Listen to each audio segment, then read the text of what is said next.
पुत्र धर्म, पितृधर्म, मातृ धर्म, भ्रातृ धर्म, ग्राम धर्म, देश धर्म, मानव धर्म। हमारे साथ कितने धर्म जुड़े, इतने सब रिश्ते हैं, लेकिन एक नारी के नाम के सामने जब उसका विवाह हो जाता है तब उसे धर्म पत्नी कहा जाता है, लेकिन किसी पति को आज तक धर्म पति नहीं कहा गया। इन्होंने इस शब्द के विशेषण को प्राप्त किया है। वास्तव में स्त्रियां पुरुषों की अपेक्षा धर्म पर बहुत अटल रहती है और इनके अंदर एक निष्ठ प्रेम की भावना रहती है। बहुत सी स्त्रियों का पति कम उम्र में मृत्यु को प्राप्त हो जाता है। उनसे बहुत लोग कहते हैं कि दूसरा विवाह कर लो, कहती नहीं, बस अपने पति का नाम लेकर जीवन पार कर लूंगी, अब जरूरत नहीं। यही धर्म पत्नी, और पति बीमार हो तो भी उसकी सेवा करती रहती है। धर्म पति भी बनो। ये अपने आप से प्रश्न पूछा करो कि पति का धर्म क्या है, पत्नी का धर्म क्या है। और यदि अपने अपने धर्म को लोग ख्याल कर लें, शिष्य का धर्म, गुरु का धर्म, शिक्षक का धर्म, डॉक्टर का धर्म, वैद्य का धर्म, दुकानदार का धर्म, ग्राहक का धर्म, अपना अपना धर्म, मिनिस्टर का धर्म, विधायक का धर्म, मुख्यमंत्री का धर्म, प्रधानमंत्री का धर्म, वोटर का धर्म, सपोर्टर का धर्म, सब अपने अपने धर्म को याद कर लें और धर्म का सही ढंग से पालन कर लें तो याद रखना भाइयों बहनों, इस धरती का सब दुख मिट सकता है और कलयुग में भी सतयुग आ सकता है।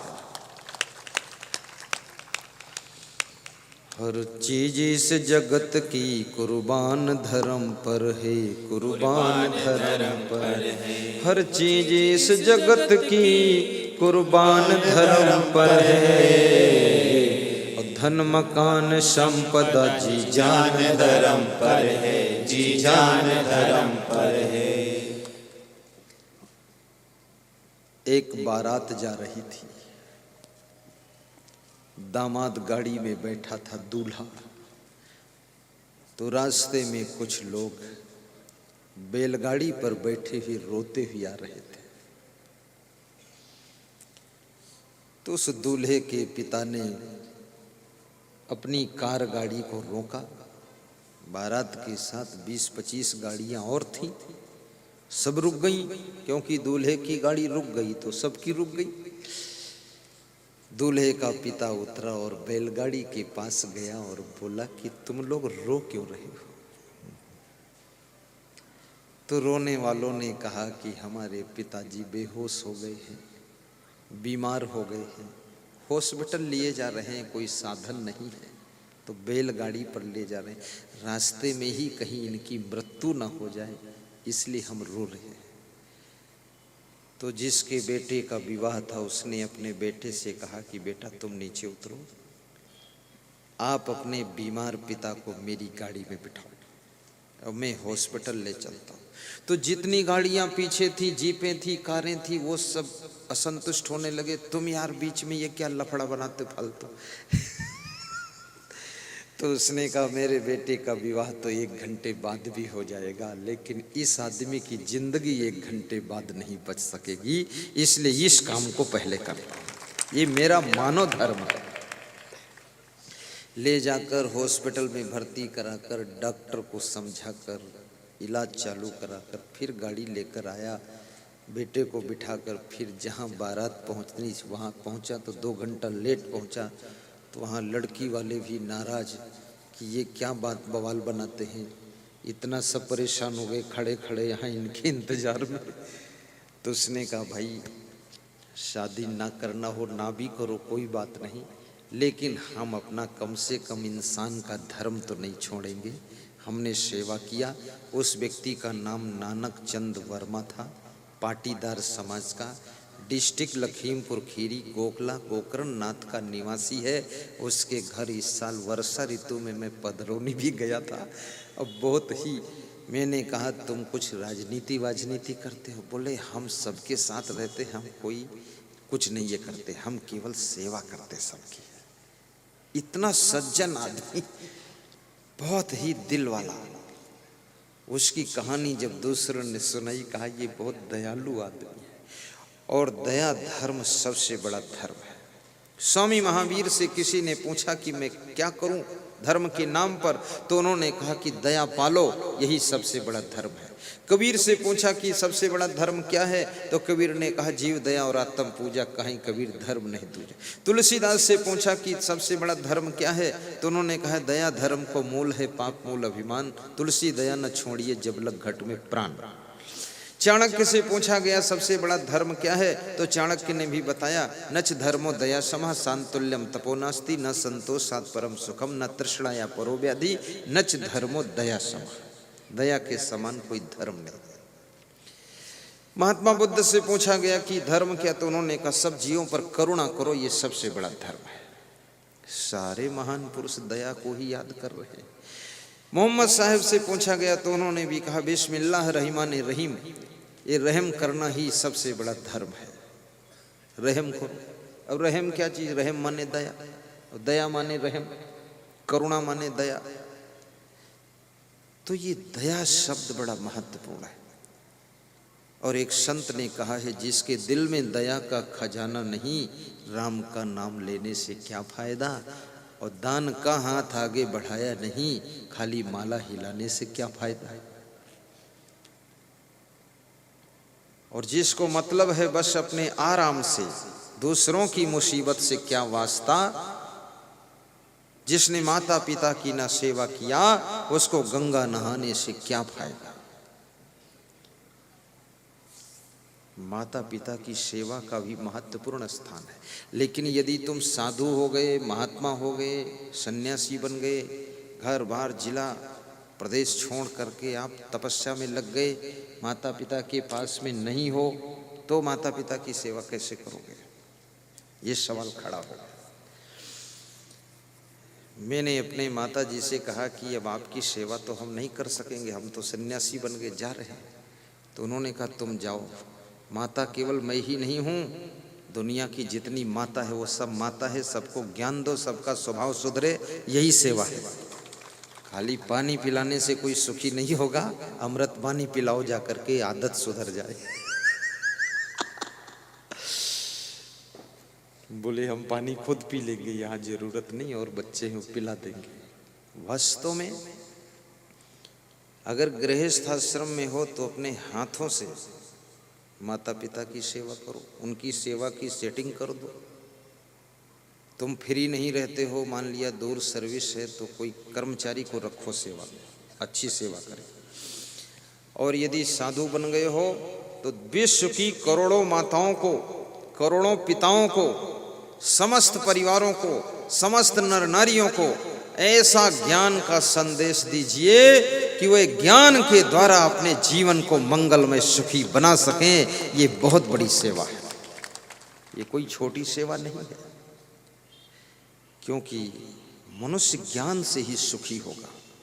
नास्ति ज्ञानात् परम सुखम, ज्ञान से बड़ा कोई सुख देने वाला नहीं। यदि ज्ञान आपको हो गया तो सुख पाओगे आप। क्या ज्ञान? ये संसार का ज्ञान कि ये मृत्युलोक है। पहला ज्ञान तो ये करो कि मृत्युलोक है, यहाँ सबकी मृत्यु निश्चित है। और जब निश्चित है और किसी की मृत्यु की डेट किसी को पता नहीं है, सब अंधेरे में है, कौन कब मरेगा पता नहीं है, लेकिन मृत्यु होगी। तो जब मृत्यु होगी ही, और आत्मा का किसी से कोई रिश्ता नहीं है, शरीर के रिश्ते हैं। ये शरीर ही पापा बनता है, शरीर ही माँ बनता है, शरीर सास ससुर बनता है, शरीर पति पत्नी बनता है, शरीर भाई बहन बनता है। आत्मा किसी का कोई पति पत्नी नहीं है। इस ज्ञान को प्राप्त करना है। और मृत्यु के पश्चात यदि दोनों का परस्पर प्रेम ठीक से रहा है तो फिर से अगले जन्म में मिलन हो सकता है। लेकिन दोनों में अगर झिकाझोरी रही है तो मिलन नहीं होगा। और दोनों में से अगर किसी एक ने दूसरे को सताया है तो अगले जन्म में जिसको सताया है वो तुमको सताने के लिए आएगा। जो अपनी पत्नियों को सताते हैं, पीटते हैं, दारू पीकर दुख देते हैं, अगले जन्म में वो पुरुष स्वयं स्त्री बनेंगे और पत्नी बनेंगे, और उनकी पत्नी पति बनकर आएगी, उनकी चोटी खींचेगी, पीटेगी। इसलिए कृपया अपनी पत्नी को सताइए मत। ये कर्म फल बड़ा विचित्र है, क्योंकि आत्मा ना तो स्त्री है न पुरुष है। आत्मा स्त्री पुरुष नहीं है, स्त्री पुरुष शरीर है। आत्मा तो ज्ञान स्वरूप है बस। आँख रहती है, आत्मा जब निकल जाती तो आँख देखती नहीं है। कान रहते हैं पर आत्मा की विदा होने की बात कान सुनते नहीं है। मुंह रहता है लेकिन मुंह बोलता नहीं है। हाथ रहते हैं पर काम करते नहीं हैं। पाँव रहते हैं पर वो चलते नहीं हैं। सिर्फ आत्मा निकल गया। ना तो कर्म इंद्रियां काम करेंगी न ज्ञान इंद्रियां काम करेंगी। आत्मा ज्ञान स्वरूप है। आत्मा ही इस शरीर को जिंदा रखता है। उसके निकलते ही ये शरीर मुर्दा हो जाता है। तुम शरीर नहीं हो, तुम आत्मा हो। तुम गाड़ी नहीं हो, तुम ड्राइवर हो। तुम शरीर नहीं हो, तुम आत्मा हो। और आत्मा नर नारी नहीं है, आत्मा केवल ज्ञान स्वरूप है। और जैसा शरीर से कर्म करता है उस कर्म के अनुसार अगला फिर जन्म होता है। इसलिए अच्छे कर्म कीजिए और अच्छी जगह जन्म लीजिए।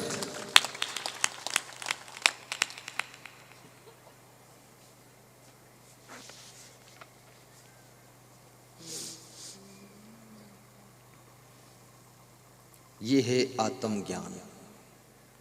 और आत्मा की मृत्यु भी नहीं होती है, ना आत्मा का जन्म होता है। ये शरीर जन्म लेता और शरीर ही मरता है।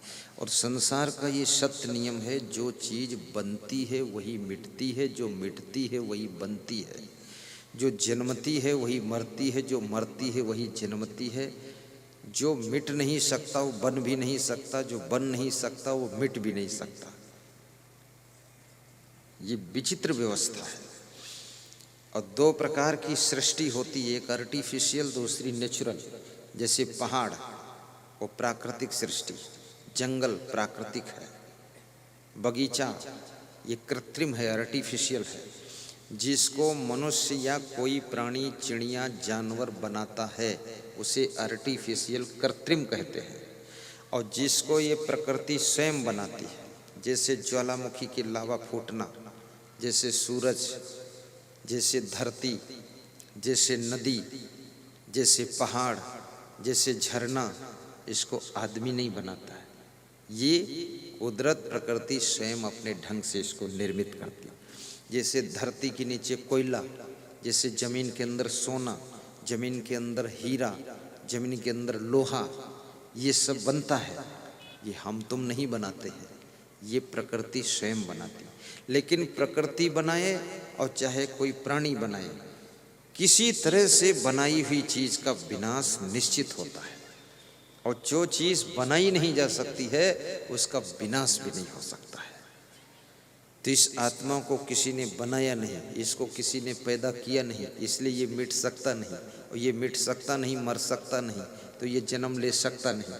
आत्मा का न जन्म होता है न मरण होता है। शरीर का ही जन्म होता है और शरीर का ही मरण होता है। और शरीर माता पिता के माध्यम से जन्म लेता है। और शरीर अच्छे कर्म होंगे तो सुंदर शरीर, स्वस्थ शरीर, बुद्धिमान शरीर, अच्छा परिवार, अच्छे फैमिली के लोग, अच्छे आसपास के लोग मिलेंगे। अगर कोई कर्मों में गलती हुई है तो शरीर भी रोगी मिलेगा, बुद्धि भी कमजोर मिलेगी, स्वभाव बड़ा खुख्वार होगा, बिल्कुल बिल्ली नेवला जैसा स्वभाव ठीक नहीं होगा। कितने लोग घर में नेवला सांप जैसे फुफकारते रहते, लड़ते रहते, कोई मतलब ही नहीं, शांति नहीं। रोज सुबह से लेकर शाम तक वही धंधा अपनाते रहते हैं, फिर रात में लड़ झगड़ के सो जाते हैं, सुबह उठते फिर स्टार्ट करते हैं। अब नया साल है आज, कम से कम अपने लड़ाकू स्वभाव को त्याग कर दो। जब पुराना साल चला गया तो तुम्हारा पुराना लड़ाकू स्वभाव भी चला जाना चाहिए।